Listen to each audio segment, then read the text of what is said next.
வணக்கம். இது தந்தியின் இன்று வரவேற்பது ரஞ்சித். நீட் முறைகேடு தொடர்பாக மக்களவையில் காரசார விவாதம், நடப்பு நிதியாண்டுக்கான பொருளாதார ஆய்வறிக்கை தாக்கல் என பரபரப்புகள் வரிசை கட்டிய நாள் இன்று. முதலில் ரீபோஸ் மெட்ரஸஸ் வழங்கும் தலைப்புச் செய்திகள். மத்திய பட்ஜெட் கூட்டத்தொடர் இன்று தொடங்கிய நிலையில் நாடாளுமன்றத்தில் பொருளாதார ஆய்வறிக்கை தாக்கல். நடப்பு நிதியாண்டின் முழு பட்ஜெட்டை நாளை தாக்கல் செய்கிறார் நிதியமைச்சர் நிர்மலா சீதாராமன். கூட்டத்தொடரில் 6 மசோதாக்களை நிறைவேற்ற மத்திய அரசு திட்டமிட்டுள்ளதாக தகவல். வளர்ச்சியடைந்த பாரதத்தை உருவாக்குவதுதான் எங்களது கனவு. நாடாளுமன்ற வளாகத்தில் பிரதமர் மோடி இன்று பேட்டி. பட்ஜெட் கூட்டத்தொடர் சுமூகமாக நடைபெற ஒத்துழைக்க வேண்டும் என எதிர்க்கட்சிகளுக்கு வேண்டுகோள். நீட் தேர்வில் மிகப்பெரிய அளவில் முறைகேடு நடப்பதாக மக்களவை எதிர்க்கட்சித் தலைவர் ராகுல் காந்தி இன்று குற்றச்சாட்டு. தடுப்பதற்கு மத்திய அரசு என்ன செய்கிறது எனவும் நாடாளுமன்றத்தில் இன்று சரமாரி கேள்வி. போட்டித் தேர்வுகளில் முறைகேடுகளை தடுக்கும் மசோதாவை பாஜக அரசு நிறைவேற்றியுள்ளது என அமைச்சர் தர்மேந்திர பிரதான் பதில். திமுக தேர்தல் ஒருங்கிணைப்பு குழுவினருடன் முதலமைச்சர் ஸ்டாலின் இன்று ஆலோசனை. 2026 தேர்தல் பணி, கட்சியின் மறுசீரமைப்பு குறித்து விவாதித்ததாக தகவல். பொறியியல் படிப்பு மாணவர் சேர்க்கைக்கான கலந்தாய்வை இன்று தொடங்கி வைத்தார் உயர்கல்வித்துறை அமைச்சர் பொன்முடி. இந்த ஆண்டு முதல் கல்லூரிகளில் சேரும் அரசு பள்ளி மாணவர்களுக்கு மாதந்தோறும் 1000 ரூபாய் வழங்கப்படும் என அறிவிப்பு. பகுஜன் சமாஜ் கட்சியின் தமிழக தலைவராக உச்சநீதிமன்ற வழக்கறிஞர் ஆனந்தன் தேர்வு. மாநில ஒருங்கிணைப்பாளராக ஆம்ஸ்ட்ராங் மனைவி பொற்கொடியை நியமித்து மாயாவதி உத்தரவு. ஆம்ஸ்ட்ராங் கொலை வழக்கின் முக்கிய நபரான ரவுடி சம்போ சிந்திலை தனிப்படை போலீஸ் நெருங்கியதாக தகவல். அமெரிக்க அதிபர் தேர்தல் போட்டியில் இருந்து ஜோ பைடன் விலகல். புதிய வேட்பாளராக இன்று பிரச்சாரத்தை தொடங்கினார் கமலா ஹாரிஸ்.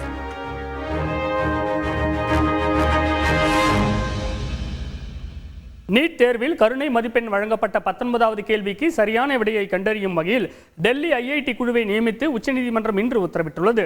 இதனிடையே நாட்டில் தேர்வு முறையில் மிகப்பெரிய பிரச்சினை உள்ளதாக மக்களவையில் எதிர்க்கட்சித் தலைவர் ராகுல் காந்தி குற்றம் சாட்டியுள்ளார்.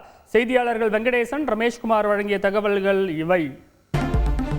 நாடாளுமன்ற பட்ஜெட் கூட்டத்தொடர் இன்று தொடங்கியவுடன் மக்களவையில் நீட் வினாத்தாள் கசிவு குறித்து விவாதிக்கப்பட்டது. அப்போது பேசிய சமாஜ்வாடி எம்பி அகிலேஷ் யாதவ், தர்மேந்திர பிரதான் அமைச்சராக தொடர்ந்தால் நீட் விவகாரத்தில் தீர்வு கிடைக்காது என குறிப்பிட்டார். வினாத்தாள் கசிவு தொடர்பாக பலர் கைது செய்யப்பட்டுள்ளனர். இந்த அமைச்சர் பதவியில் நீடித்தால் மாணவர்களுக்கு நீதி கிடைக்காது. இந்தியாவில் தேர்வு நடத்தும் முறையில் நிர்வாக ரீதியாக மிகப்பெரிய பிரச்சனை இருப்பதாக மக்களவை எதிர்க்கட்சித் தலைவர் ராகுல் காந்தி சாடினார். நீட் சர்ச்சையில என்ன நடக்குதுன்னு அமைச்சர் புரிஞ்சுக்கல. இந்த தேர்வு சிஸ்டமே மோசடின்னு மக்கள் நினைக்கிறாங்க. பணக்காரரா இருந்தா தேர்வு முறையை விலைக்கு வாங்கும் நிலை உள்ளது. இது குறித்து விளக்கம் அளித்துள்ள மத்திய அமைச்சர் தர்மேந்திர பிரதான், கடந்த 7 ஆண்டுகளில் ஒருமுறை கூட வினாத்தாள் கசிவு குறித்து புகார் வந்தது இல்லை எனவும் முறைகேடுகளை தடுக்க நடவடிக்கை எடுத்து உள்ளதாகவும் குறிப்பிட்டார். சத்தமாக பேசினால் பொய் உண்மையாகாது. நாட்டின் தேர்வு முறை மீது பழி போடுவது அபத்தமானது. தேசிய தேர்வு முகமை இதுவரை 240க்கும் அதிகமான தேர்வுகளை நடத்தியுள்ளது. 7 ஆண்டுகளில் ஒருமுறை கூட வினாத்தாள் கசிவு புகார் வரவில்லை. ஆனால் 7 ஆண்டுகளில் 70 முறை பல்வேறு தேர்வுகளில் வினாத்தாள் கசிந்து உள்ளதாக காங்கிரஸ் எம்பி மாணிக்கம் தாக்கூர் குற்றம் சாட்டினார். இதனிடையே நீட் வினாத்தாள் கசிவு வழக்கு உச்சநீதிமன்றத்தில் இன்று விசாரணைக்கு வந்தபோது மே 4ஆம் தேதியே வினாத்தாள் கசிந்ததாக மனுதாரர் தரப்பில் கூறப்பட்டது. இதனை பதிவு செய்த தலைமை நீதிபதி சந்திரசூட், மே 5ஆம் தேதி தேர்வு நடைபெற்ற நிலையில் 4ஆம் தேதி மாணவர்களுக்கு வினாத்தாள் கிடைத்ததை வைத்து பார்க்கும்போது அதற்கு முன்னரே வினாத்தாள் கசிந்திருக்கலாம் என தெரிவித்தார். மேலும் பீகாரில் மட்டும் வினாத்தாள் கசிந்ததா அல்லது பல்வேறு இடங்களில் முறைகேடு நடந்துள்ளதா என்பதை கவனிக்க வேண்டும் என தலைமை நீதிபதி குறிப்பிட்டார். தொடர்ந்து நீட் தேர்வில் இயற்பியல் கேள்விக்கு கருணை மதிப்பெண் வழங்கப்பட்டதால் 44 பேர் முதல் மதிப்பெண் பெற்ற நிலையில் இதற்கு சரியான விடை குறித்து ஆய்வு செய்து நாளை அறிக்கை அளிக்க ஐஐடி குழுவிற்கு உச்சநீதிமன்றம் உத்தரவிட்டுள்ளது. செய்தியாளர் வெங்கடேசன் வழங்கும் கூடுதல் தகவல். மறுதேர்வு கோரிய மனுக்களை விசாரித்த உச்சநீதிமன்றம் இன்று மனுதாரர்கள் சார்பில் வைக்கப்பட்ட வாதங்களை விரிவாக கேட்டறிந்தது. நாளை மத்திய அரசின் சார்பில் மற்றும் தேசிய தேர்வு முகமை சார்பில் வைக்கப்பட உள்ள வாதங்களை கேட்டு நாளையே இந்த விவகாரத்தின் தாக்கல் செய்த மனுக்கள் மீதான தீர்ப்பை தேதி குறிப்பிடாமல் தள்ளி வைக்கப்படும் என எதிர்பார்க்கப்படுகிறது. ரஞ்சித். நன்றி வெங்கடேசன். மத்திய பட்ஜெட் நாளை தாக்கல் செய்யப்பட உள்ள நிலையில் கூட்டத்தொடர் சுமூகமாக நடைபெற எதிர்க்கட்சிகள் ஒத்துழைக்க வேண்டும் என பிரதமர் மோடி இன்று கேட்டுக் கொண்டுள்ளார். இதனிடையே நடப்பு கூட்டத்தொடரில் 6 மசோதாக்களை நிறைவேற்ற மத்திய அரசு திட்டமிட்டிருப்பதாக தகவல் வெளியாகியுள்ளது. விவரிக்கிறார்கள் செய்தியாளர்கள் ரமேஷ்குமார் மற்றும் ராஜா. நாடாளுமன்ற பட்ஜெட் கூட்டத்தொடர் இன்று தொடங்கியதையொட்டி நாடாளுமன்ற வளாகத்தில் செய்தியாளர்களை சந்தித்த பிரதமர் நரேந்திர மோடி 3வது முறை பாஜக ஆட்சியில் பட்ஜெட் தாக்கல் செய்யும் வாய்ப்பு கிடைத்துள்ளதாக பெருமிதம் தெரிவித்தார். அடுத்த 5 ஆண்டு தங்கள் அரசுக்கு திசை காட்டும் வகையில் இந்த பட்ஜெட் தாக்கல் செய்யப்பட இருப்பதாக குறிப்பிட்ட அவர், வளர்ச்சியடைந்த பாரதத்தை உருவாக்குவதுதான் தங்களது கனவு என கூறினார். இந்தியாவின் பொருளாதாரம் மிக வேகமாக வளர்ந்து வருகிறது. இந்த கூட்டத்தொடர் ஆக்கப்பூர்வமானதாக இருக்க எதிர்ப்பு அரசியலிலிருந்து எதிர்க்கட்சிகள் வெளியே வர வேண்டும். சிலர் நாடாளுமன்ற நேரத்தை வீணடிக்கின்றனர். அரசியல் நிகழ்வுகளை பின்னர் நிகழ்த்தலாம். எந்த விவாதத்திற்கும் நாங்கள் தயார். மத்திய பட்ஜெட் நாளை தாக்கல் செய்யப்பட உள்ளதை முன்னிட்டு நடப்பு நிதியாண்டுக்கான பொருளாதார ஆய்வறிக்கையை நாடாளுமன்ற இரு அவைகளிலும் நிதியமைச்சர் நிர்மலா சீதாராமன் இன்று தாக்கல் செய்தார். அதில் 2024ஆம் நிதியாண்டில் இந்தியாவின் பொருளாதாரம் 8.2% வளர்ச்சி அடைந்துள்ளதாகவும், வங்கி மற்றும் நிதித்துறைகள் 2024ஆம் நிதியாண்டில் சிறப்பான செயல்திறனை வெளிப்படுத்தியுள்ளதாகவும் தெரிவிக்கப்பட்டுள்ளது. 2023 நிதியாண்டில் 6.7% இருந்த உணவுப் பொருட்களின் விலைவாசி 2024 நிதியாண்டில் 5.4% குறைந்துள்ளதாகவும் பொருளாதார ஆய்வறிக்கையில் குறிப்பிடப்பட்டுள்ளது. மறுபுறம் தற்போதைய விதிமுறைகளின்படி பீகார் மாநிலத்திற்கு சிறப்பு அந்தஸ்து வழங்க முடியாது என மத்திய அரசு நாடாளுமன்றத்தில் பதிலளித்திருப்பது பரபரப்பை ஏற்படுத்தியுள்ளது. இதனிடையே நடப்பு கூட்டத்தொடரில் 6 மசோதாக்களை நிறைவேற்ற மத்திய அரசு திட்டமிட்டிருப்பதாக தகவல் வெளியாகியுள்ளது. செய்தியாளர் ரமேஷ்குமார் வழங்கும் கூடுதல் தகவல். 70 வயதுக்கு மேற்பட்டோருக்கும் ஆயுஷ்மான் பாரத் திட்டம் விரிவுபடுத்தப்படுவது உள்ளிட்ட பாஜகவின் தேர்தல் அறிக்கையில் தெரிவிக்கப்பட்டிருந்த பல்வேறு வாக்குறுதிகளும் மத்திய பட்ஜெட்டில் இடம்பெறும் என எதிர்பார்க்கப்படுகின்றது. 3வது முறையாக பாஜக ஆட்சிக்கு வந்த பிறகு தாக்கல் செய்யப்படும் முதல் பட்ஜெட் என்பதாலும், விரைவில் ஹரியானா, மகாராஷ்டிரா, ஜம்மு காஷ்மீர் உள்ளிட்ட பல்வேறு மாநில சட்டப்பேரவை தேர்தல் நடைபெற இருப்பதாலும் நாளை தாக்கல் செய்யப்பட உள்ள மத்திய பட்ஜெட் பெரும் எதிர்பார்ப்பை ஏற்படுத்தியுள்ளது. ரஞ்சித். நன்றி ரமேஷ்குமார். திமுகவில் அமைப்பு ரீதியாக செய்ய வேண்டிய மாற்றங்கள் குறித்து கட்சியின் தலைவரும் முதலமைச்சருமான ஸ்டாலின் இன்று ஆலோசனை நடத்தினார். இதனிடையே ஆம்ஸ்ட்ராங் படுகொலையை தொடர்ந்து பகுஜன் சமாஜ் கட்சி மாநில தலைவராக உச்சநீதிமன்ற வழக்கறிஞர் ஆனந்தன் நியமிக்கப்பட்டுள்ளார். இன்றைய முக்கிய அரசியல் நிகழ்வுகள் குறித்து விவரிக்கிறது பின்வரும் தொகுப்பு. வரும் 27ஆம் தேதி பிரதமர் மோடி தலைமையில் நடக்கும் நிதி ஆயோக் கூட்டத்தில் கலந்து கொள்ள 2 நாள் பயணமாக முதலமைச்சர் ஸ்டாலின் டெல்லி செல்கிறார். பிரதமர் மோடியை நேரில் சந்திக்க முதலமைச்சர் நேரம் கேட்டுள்ளதாக தகவல் வெளியாகியுள்ளது. திமுகவில் அமைப்பு ரீதியாக செய்ய வேண்டிய சீரமைப்பு மற்றும் 2026ஆம் ஆண்டு சட்டமன்ற தேர்தல் பணிகள் குறித்து கட்சியின் மூத்த நிர்வாகிகளுடன் முதலமைச்சர் ஸ்டாலின் இன்று ஆலோசனை நடத்தினார். முன்னாள் அமைச்சர் செந்தில் பாலாஜி நெஞ்சுவலியால் மருத்துவமனையில் அனுமதிக்கப்பட்டுள்ள நிலையில் அவரது உடல்நிலையில் முன்னேற்றம் ஏற்பட்டுள்ளதாக கூறப்பட்டுள்ளது. அவரது ஜாமீன் வழக்கை உச்சநீதிமன்றம் நாளை மறுதினத்திற்கு ஒத்திவைத்துள்ளது. கோவையில் நடைபெற்ற நிகழ்ச்சியில் பேசிய பாஜக மாநில தலைவர் அண்ணாமலை, கடந்த 3 ஆண்டுகள் மிகவும் கடினமானது எனவும் அரசியலில் இருக்க வேண்டுமா என யோசித்ததாகவும் தெரிவித்துள்ளார். முதல் 37 வயசு நான் டெசிஷன் மேக்கிங் சிம்பிளா இருந்த ஒரு எனக்கு கடந்த 3 ஆண்டுகளாக தான் நான் கஷ்டப்பட்டு ஒரு சேர்ல உட்கார்ந்துருக்கேன். பல நேரத்தில் நானே யோசிப்பேன், இந்த அரசியல் நாம் இருக்கணுமா. ஆம்ஸ்ட்ராங் படுகொலையை தொடர்ந்து பகுஜன் சமாஜ் கட்சியின் மாநில தலைவராக உச்சநீதிமன்ற வழக்கறிஞர் ஆனந்தனை நியமித்து தேசிய தலைவர் மாயாவதி உத்தரவிட்டுள்ளார். மேலும் கட்சியின் மாநில ஒருங்கிணைப்பாளராக ஆம்ஸ்ட்ராங்கின் மனைவி பொற்கொடி நியமிக்கப்பட்டுள்ளார். இந்த சூழலில் ஆம்ஸ்ட்ராங் கொலையில் முக்கிய குற்றவாளியாக கருதப்படும் ரவுடி சம்போ செந்தில் உத்தரப்பிரதேசத்தில் பதுங்கி இருப்பதாக தகவல் வெளியாகியுள்ளது. சசிதரன், ஆம்ஸ்ட்ராங் கொலை வழக்கில் தேடப்பட்டு வரும் முக்கிய நபரான சம்போ செந்தில் பற்றி ஏதேனும் துப்பு கிடைத்ததா? காவல்துறையின் நடவடிக்கை என்ன? விவரங்கள் சொல்லுங்க. மறைந்த பகுஜன் சமாஜ் கட்சியின் மாநில தலைவர் ஆம்ஸ்ட்ராங் கொலை வழக்கில் தேடப்பட்டு வரும் நபரான சம்போ செந்திலை அடிப்படை போலீசார் நெருங்கியிருக்கிறார்கள். இன்ஸ்டாகிராம் மற்றும் டெலிகிராம் மூலமாக நடந்த உரையாடல்களை வைத்து அவர் உத்தரப்பிரதேசத்தில் பதுங்கியிருப்பதாக கிடைக்கப்பட்ட தகவலின் அடிப்படையில் அங்கு முகாமிட்டிருக்கிறார்கள். 10 தனிப்படை போலீசார் அங்கு முகாமிட்டிருக்கக்கூடிய நிலையில் இன்னும் ஓரிரு நாட்களில் அவர் கைது செய்யப்படுவார் என எதிர்பார்க்கப்படுகிறது. ரஞ்சித். நன்றி சசிதரன். சென்னையில் பட்டா கத்தியுடன் ரீல்ஸ் வெளியிட்ட இளைஞரை போலீசார் இன்று கைது செய்தனர். மேலும் நல்லொழுக்கமே நன்மை பயக்கும் என சமூக வலைதள பக்கத்தில் பதிவிட்டு போலீசார் விழிப்புணர்வை ஏற்படுத்தினர். இதன் பின்னணியை விவரிக்கிறது பின்வரும் தொகுப்பு. பட்டா கத்தி வைத்து கேக் வெட்டுவது தொடங்கி ரயில் படியில் தொங்கியபடி பிளாட்ஃபார்மில் பட்டா கத்தியை தேய்த்து பொறி பறக்க விடுவது வரை இன்ஸ்டாகிராமில் லைக்ஸ்களை அள்ளுவதற்காக செய்யும் அலப்பறைகள் கொஞ்சம் நஞ்சமல்ல. வியூஸ்களுக்காகவும் கெத்து காட்டுகிறோம் என்ற வெட்டி பந்தாவுக்காகவும் பட்டா கத்தியுடன் சிலர் வீடியோக்களை பகிர்ந்து போலீசிடம் வசமாக சிக்கிக் கொள்கின்றனர். அப்படி வடசென்னை படத்தில் வரும் வசனத்தை வைத்து 2 இளைஞர்கள் இன்ஸ்டா ரீல்ஸை இணையத்தில் பகிர அந்த வீடியோ வேகமாக பரவியது. தொடர்ந்து வீடியோவின் IP எண்ணை வைத்து விசாரணை நடத்திய போலீசார் சென்னை கொளத்தூரை சேர்ந்த சந்துரு என்பவரை கைது செய்து சிறையில் அடைத்தனர். மற்றொரு இளைஞர் ரஞ்சித்தை தேடி வருகின்றனர். ரீல்ஸும் வேண்டாம், வன்முறையும் வேண்டாம், நல்லொழுக்கமே நன்மை பயக்கும் என இன்ஸ்டா பதிவு மூலம் காவல்துறை விழிப்புணர்வு ஏற்படுத்தியுள்ளது.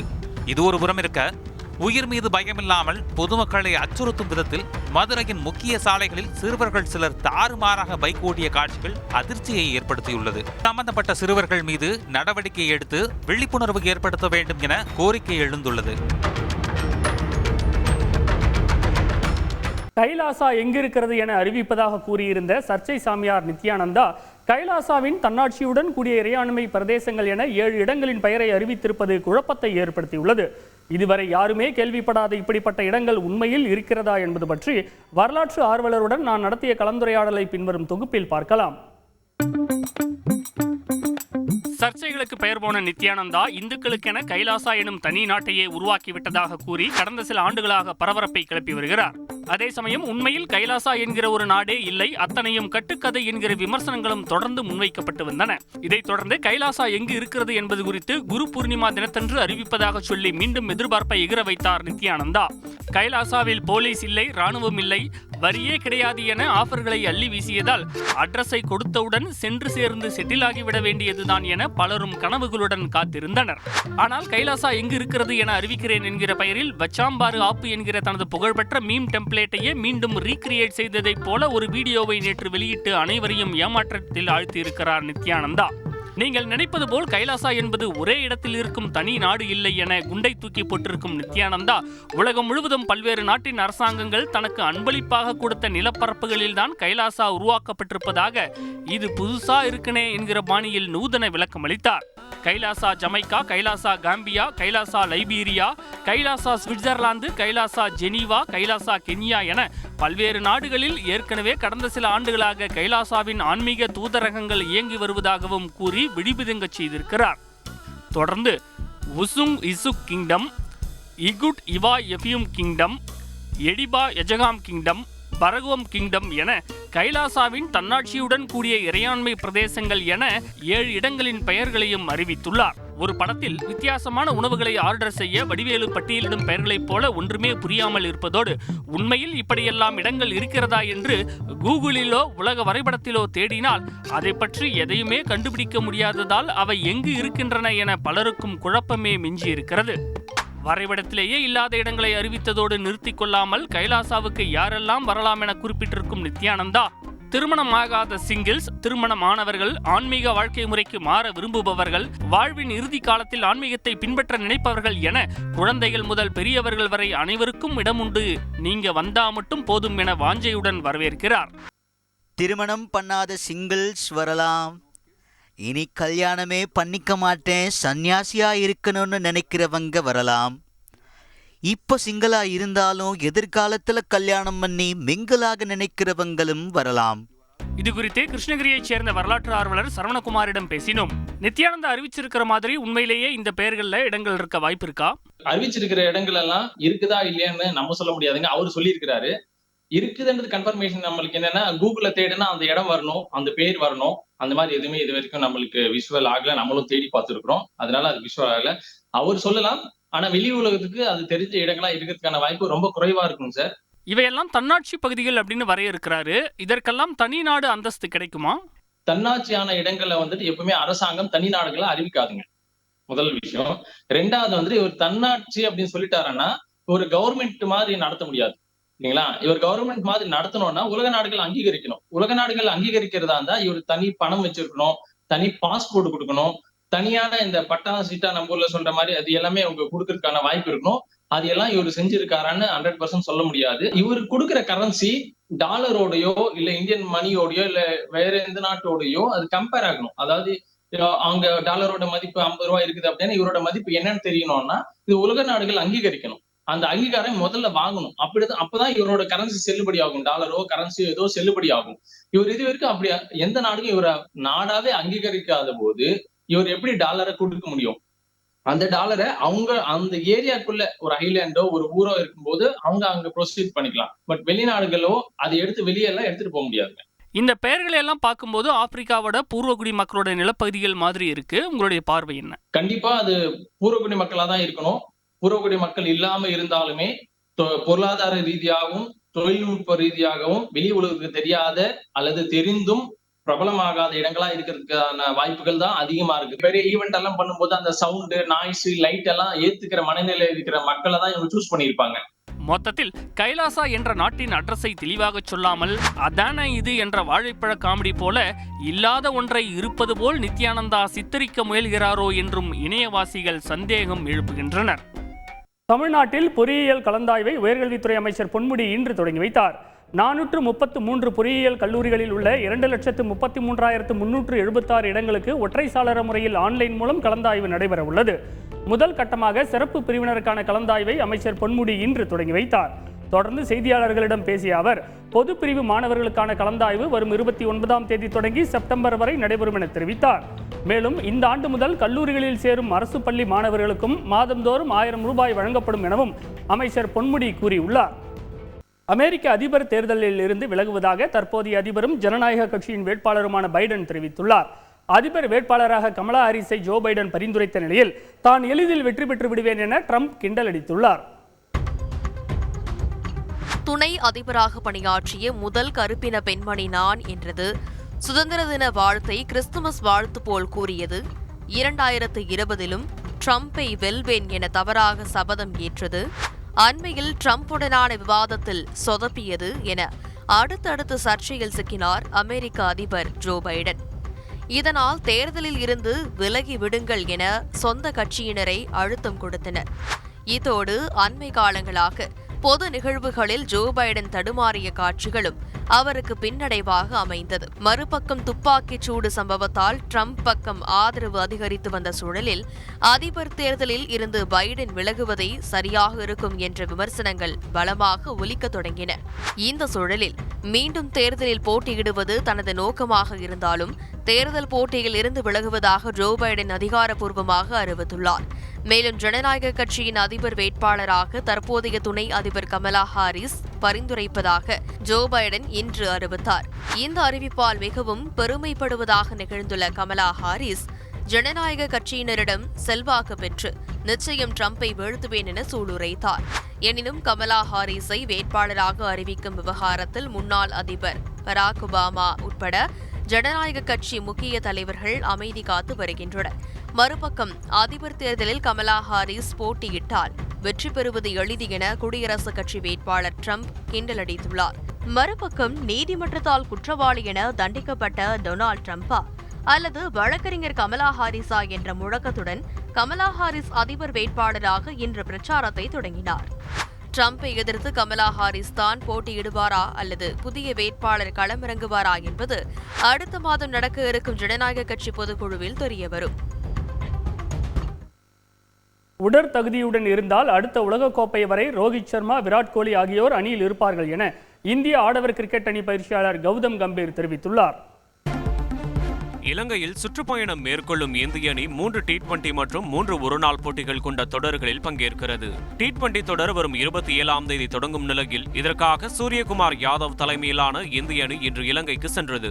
முன்னதாக இந்திய ஆடவர் அணியின் புதிய பயிற்சியாளர் கௌதம் கம்பீர், தேர்வுக்குழு தலைவர் அகர்கர் மும்பையில் கூட்டாக செய்தியாளர்களை சந்தித்தனர். ரோஹித் சர்மாவும் விராட் கோலியும் உடற்தகுதியுடன் இருந்தால் 2027ஆம் ஆண்டு உலகக்கோப்பை தொடரில் நிச்சயம் விளையாடுவர் என கம்பீர் உறுதி செய்தார். T20 கேப்டன் பதவிக்கு சூரியகுமார் யாதவ் தகுதியான நபர் என்றும் அணியின் மற்ற வீரர்கள் அவரை ஆதரித்ததாகவும் அகர்கர் கூறினார். அதே சமயம் ஒருநாள் போட்டி அணிக்கு KL ராகுல், ஸ்ரேயாஸ் ஐயர் திரும்பியதால் சூரியகுமார் யாதவ் பெயரை பரிசீலிக்கவில்லை எனவும் கேப்டன்ஷிப் விவகாரத்தில் ஹர்திக் பாண்டியாவிற்கு உடற்தகுதி பின்னடைவை ஏற்படுத்தியதாகவும் அகர்கர் தெரிவித்தார். ஒருநாள் போட்டிகளிலிருந்து ஜடேஜா நீக்கப்படவில்லை என்றும் ஓய்வு மட்டுமே அளிக்கப்பட்டுள்ளதாகவும் விளக்கமளித்த அகர்கர் வங்கதேசத்திற்கு எதிரான டெஸ்ட் தொடரில் முகமது ஷமி அணிக்கு திரும்புவார் என குறிப்பிட்டார். இதனிடையே ஒலிம்பிக் தொடருடன் ஓய்வு பெற உள்ளதாக இந்திய ஹாக்கி அணியின் கோல்கீப்பரும் நட்சத்திர வீரருமான ஸ்ரீதேஷ் அறிவித்துள்ளார். இன்றைய நாளின் முக்கிய நிகழ்வுகளை இதுவரை பார்த்த உங்களுக்கு நன்றி. இது தந்தையின் இன்று. நான் ரஞ்சித். இனி இரவு வணக்கம்.